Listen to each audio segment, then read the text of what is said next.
హైదరాబాద్ లో కొకైన్ కలకలం సృష్టించింది. దానికి సంబంధించిన బ్రేకింగ్ న్యూస్ చూస్తున్నాం. గజిబౌలిలోని ఓ స్టార్ హోటల్లో కొకైన్ స్వాధీనం చేసుకున్నారు అధికారులు. ఓ ప్రముఖ రాజకీయ నేత కుమారుణ్ణి అరెస్ట్ చేసినట్లుగా తెలుస్తోంది.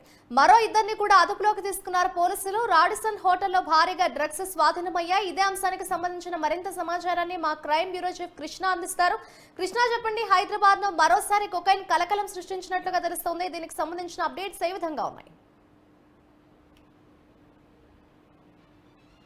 కృష్ణ, స్వాధీనం చేసుకోవడం జరిగింది.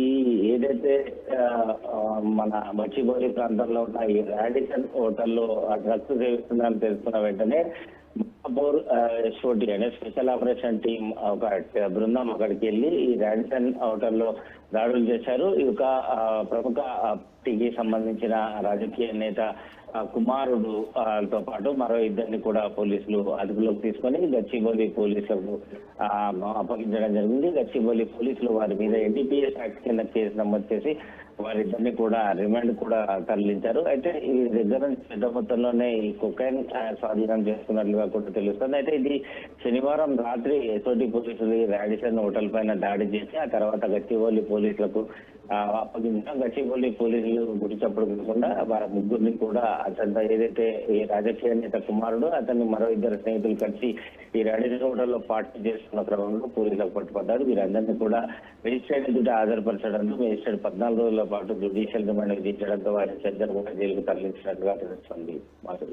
అయితే కృష్ణ, ఓ ప్రముఖ రాజకీయ నేత కుమారుడికి దానికి సంబంధించిన ఫోటోనైతే ప్రస్తుతం మనం న్యూస్ 360 స్క్రీన్ మీద అయితే చూసాం. ఆ ప్రముఖ రాజకీయ నేత ఎవరు, ఏంటి, ఏమైనా తెలుస్తుందా? అలాగే మరో ఇద్దరిని కూడా అదుపులోకి తీసుకున్నారు. వారికి సంబంధించిన డీటెయిల్స్ ఏంటి?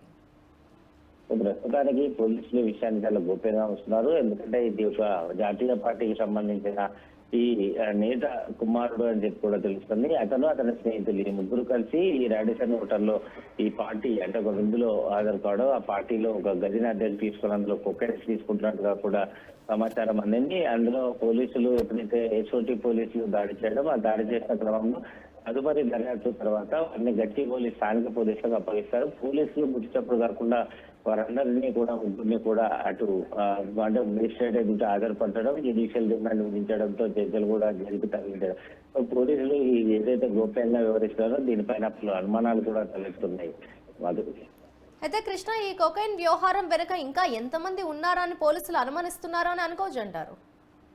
మాధురి, ప్రస్తుతం వీరికి కొకైన్ ఎక్కడి నుంచి వచ్చింది, ఎవరు అందించారు ఏంటి అనే కోణంలో పోలీసులు దర్యాప్తు చేస్తున్నారు. వారికి కొకైన్ ఎక్కడ కొనుగోలు చేశారు అన్న కోణంలో ప్రస్తుతం దర్యాప్తు అవుతుంది. అలాగే ఈ గతంలో ఈ రాజకీయ నాయకుడికి సంబంధించి కుమారుడు ఏమైనా కొకైన్ గతంలో కూడా ఏమైనా తెప్పించుకున్నాడా ఏంటనేది ఇప్పుడు అతని స్నేహితులు ఎవరైతే ఇద్దరు పట్టుబడ్డారో ఇద్దరికి సంబంధించిన సెల్ ఫోన్లను కూడా పోలీసులు సీజ్ చేసి వాటన్నిటిపైన కూడా పోలీసులు ఆధారాలు స్వీకరించి పన్నుపడుతున్నారు. వీరికి కొకైన్ అందించిన వ్యక్తులను కూడా వీలైనంత త్వరలో అరెస్ట్ చేస్తామని పోలీసులు స్పష్టం చేయడం జరిగింది. అండ్ ఓవరాల్ గా కృష్ణ, హైదరాబాద్ లో వరుసగా ఈ కొకైన్ కలకలం సృష్టించడం, దానికి సంబంధించి అటు పోలీసులు ఓవరాల్ గా ఏం చెప్తున్నారు?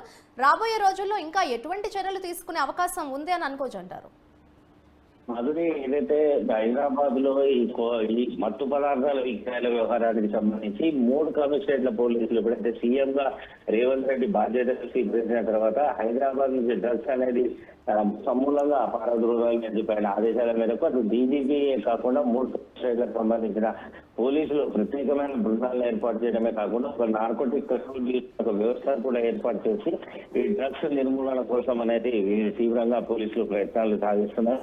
అందులో భాగంగానే ఏదైతే ఈ ప్రస్తుతం గంజాయి కానీ కొకైన్ కానీ ఆ తర్వాత ఎలాంటి మత్తు పదార్థాల విక్రయ వ్యవహారం జరిగినా వారందరిపైన కూడా పీడీ యాక్ట్ నమోదు చేయడం జరుగుతుంది. గతంలో ఏదైతే పట్టుబడి ఉన్నారో వారిపైన పీడీ యాక్ట్ నమోదు చేస్తాం. ప్రస్తుతం పోలీసులకు పట్టుబడ్డ ఈ వ్యక్తులు ఎవరైతే ఉన్నారో వారందరికి సంబంధించి గతంలో ఏమైనా కేసు నమోదై ఉన్నాయా లేదా అనే కోణంలో కూడా దర్యాప్తు సాగుతోంది. ఇప్పుడు ప్రస్తుతం ఎన్డీపీఎస్ యాక్ట్ కింద కేసు ఏదైతే నమోదు చేస్తారో ఒక్కసారి ఆ యాక్ట్ ప్రకారం వారు కనుక జైలు పాలైతే వారికి బెయిల్ దొరకడం కూడా కష్టం. వెంటనే అరెస్ట్ దాఖలు చేసి చేయడం జరుగుతుందని చెప్తున్నారు.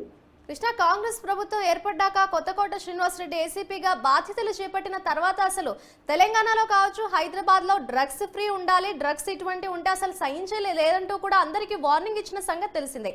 అయితే ఇటువంటి వార్నింగ్లు కావచ్చు, ఇటువంటి తనిఖీలు జరుగుతున్నా కూడా స్టిల్ ఇంకా ప్రతిరోజు ఇటువంటి వెలుగు చూస్తూనే ఉన్నాం. దీన్ని ఏ విధంగా చూడొచ్చు, ఎటువంటి చర్యలు తీసుకుంటారని అనుకోవచ్చు అంటారు?